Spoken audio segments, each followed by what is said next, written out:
Bikes flying around, a number of German motorcycles and a number of British motorcycles. Motorcycles and sidecars, strange combination, were quite popular in the early days of the Second World War. The old Germans loved their motorcycle combinations and they used them as like slots for assault troops, with guys riding shotgun in the sidecar to assault and attack positions. Now the vehicle coming up in front of you, that's a Daimler Dingo. The interesting thing about a Dingo is the driver sits offset, so it's kind of an angle, a weird angle when he drives. And that vehicle goes far forward as it does backwards. Now the big brother of the Dingo, or the natural sort of progression of it, is manufactured right through the 50s and 60s, and it's basically, some of them are still in service today. But we'll have those this afternoon, later on today. There was the post-World War II, post-50s vehicles. So if you want to come back and see those guys, you can see loads and loads of them. Now the French truck going past you, that's an amazing vehicle. That's it in its first, one of the very first ones ever made. The owner was telling me that they scratched the chassis number and discovered it's one of the earliest versions. So I've given an interview to him. Coming around nice and slow is the bomb tractor, or factory tractor. Used by German ammunition dumps right out into the 50s and 60s to move around stores, bombs, ammunition, all that sort of good stuff. Not a frontline military vehicle, you can see how fast it goes. It'll get attacked and destroyed by most of the mess kits. But as you can see, we'll have a chat with the lady a little bit later on. So, as you can see, the three sizes of vehicles coming through the Americans. Americans have the little Jeep, you then have his bigger brother, which has just gone past you, which is the weapons carrier, and then you go up to the GMC lorry, and that's their kind of structure for moving sections, and others are moving sections and moving their troops around. The vast majority of this were not used, or are not used, as combat vehicles. Yes, it was lovely, the old SAS. They did that because they wanted a vehicle that they could have it 100% reliable, 100% better than the Jeep, and 100% heavier than the Jeep. And they really did. They went over the top of it. No expense spared, because it was called an FV, a fighting vehicle in the British Army. The British Army has three grades: pioneer vehicle, general service, and then service vehicle, which are just little things you run around in like an ordinary car or a minibus. But the British doctrine was to literally over-engineer everything, and thus making it most incredibly expensive thing to make.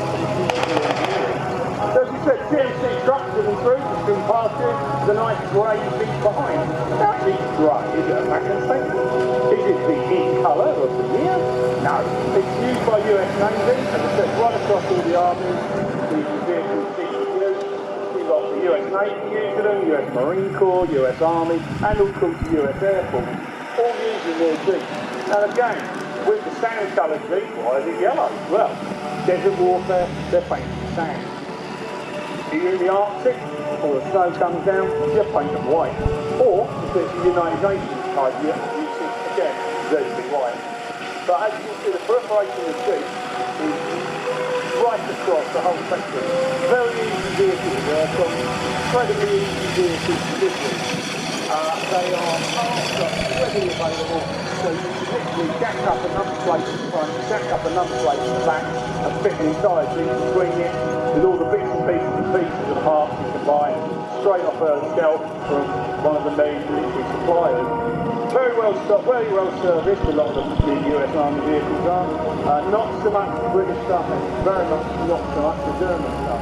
Why have we got no German stuff here, I hear you say?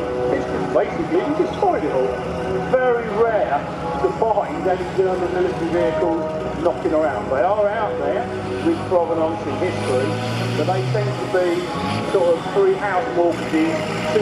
As I said, later on we've got all the post-war vehicles, so that's all the gun trucks, tanks and all that sort of good stuff will be up here. So definitely something to see. So while the guys then go around, I can stop rabbiting, I'll give you a chance to have a good look at these vehicles in action. See, kids and their toys.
go, ladies and gentlemen. Trucks and jeeps rolling around for you. As I said, later on today we've got the post-50 vehicles where you get all the big stuff.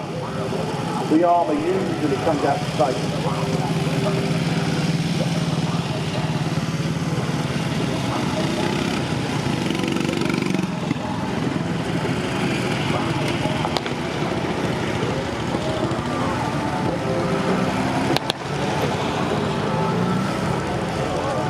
Made by the Dingo guys is that these vehicles aren't, a lot of the reconnaissance vehicles are not designed to mix it up with the enemy. They're not designed to go and fight, they're not designed to engage in the battle.